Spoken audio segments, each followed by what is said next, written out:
राजस्थान की अशोक गहलोत सरकार प्रदेश की शिक्षा व्यवस्था को दुरुस्त करने के खूब दावे करती है। मुख्यमंत्री जी कहते हैं शिक्षा हमारे सरकार की सर्वोच्च प्राथमिकता है, लेकिन प्रदेश के स्कूलों की ये जर्जर हालत देखकर ये सारे वादे और दावे झूठे लगते हैं। ये तस्वीरें हैं दौसा के एक सरकारी स्कूल की, जहां महज 3 कमरों में पूरा स्कूल चल रहा है। अगर आप हैरान हो गए हैं तो जरा ठहरिए, क्योंकि अभी और हैरान होना बाकी है। दौसा के सिकराय में राजकीय उच्च प्राथमिक विद्यालय की हालत ये है कि स्कूल में पढ़ाई तो होती है 1 से लेकर 8वीं तक, लेकिन कमरे हैं महज 3 कमरों के इस स्कूल में एक कमरे में स्कूल का ऑफिस चलता है, तो वहीं बाकी 2 कमरों में 8 कक्षाएं निपटा दी जाती हैं। ये हम नहीं कह रहे, तस्वीरें खुद बयां कर रही है। देखिए चलती क्लास में क्या और कैसे पढ़ाया जा रहा है। सर इसमें एक रूम में 5 क्लास चल रही है और इसमें बैठने की बड़ी समस्या है सर, और बच्चों को पढ़ाते हैं तो सर बहुत ज़्यादा डिस्टर्ब होता है सर। तो क्या वजह है, रूम नहीं है क्या? सर रूम नहीं है यहाँ, सबसे बड़ी समस्या ये है। कितने रूम है टोटल? सर यहाँ रूम 2 है सर। 2 रूम में कितनी क्लासेस चल रही है? सर 2 रूम में 8 क्लास चल रही है सर। में जैसा हम लोग यहाँ पे पोस्टेड हुए उससे पहले से ही यहाँ पे रूम्स की समस्या थी और वो अभी भी बदस्तूर है। यहाँ पे सर हम बोर्ड क्लास के बच्चों को एक जैसे 2 रूम आप देख रहे हैं, और बोर्ड क्लास जो 8 क्लास है उसको हम एक रूम में पढ़ाते हैं और बाकी 1 से 5 को एक रूम में।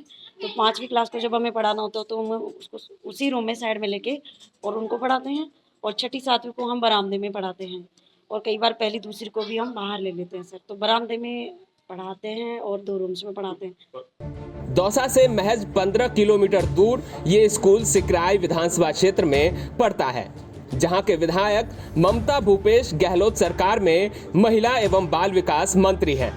अब भला मंत्री जी को कौन समझाए कि ऐसे हालात रहे तो बाल विकास तो दूर, बच्चे ABCD भी नहीं सीख पाएंगे।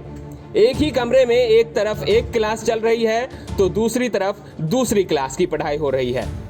आपको जानकर हैरानी होगी कि इस एक रूम में 5 कक्षाएं चलाई जाती है। अब आप खुद ही समझ सकते हैं कि क्लास में क्या पढ़ाया जाता है और यहाँ बैठने वाले बच्चों को क्या समझ आ रहा होगा। ऐसे हालात में इन बच्चों की पढ़ाई कैसे होती होगी, इसका अंदाजा लगाया जा सकता है। अब जरा बच्चों की तकलीफ खुद उनकी जुबानी सुन लीजिए। में कितनी क्लास चलती है? 5 क्लास चलती है इस रूम में। इसमें 5 क्लास एक साथ चलती है? हाँ तो डिस्टर्बेंस नहीं होता है? हाँ डिस्टर्ब होता है। 5वीं क्लास को अलग डिस्टर्ब होता है, 4th को भी अलग डिस्टर्ब होता है, और फर्स्ट को मैम पढ़ाती है। जब हमको कुछ भी नहीं होता हम चुपचाप बैठे रहते हैं, फिर मैम हमारे पास आती है तो वो बच्चे शोर करते हैं। अलग अलग क्लास है ये सारी क्लास। अच्छा, पानी का क्या है? पानी कहाँ से भरते हैं? पानी यहाँ पे बाजू में एक टैंकर है, वहाँ से भर के लाते हैं। पानी की भी कमी है। 5 क्लास चलती है एक रूम में। दिक्कत आती है पढ़ने में? हाँ आती है, डिस्टर्ब होते हैं।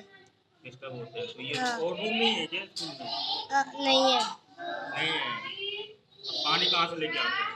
पानी ये 2 बोतलें घर से लेके आते हैं, फिर ये खत्म हो जाती है जब रेस्ट में जाते हैं, लंच में, इंटरवल में, फिर घर से भर के लाते हैं। हमारी स्कूल में एक तो बाउंड्री नहीं है, और हमारे स्कूल में बच्चे एडमिशन नहीं लेते हैं, और हमारी स्कूल में क्यों नहीं लेते हैं?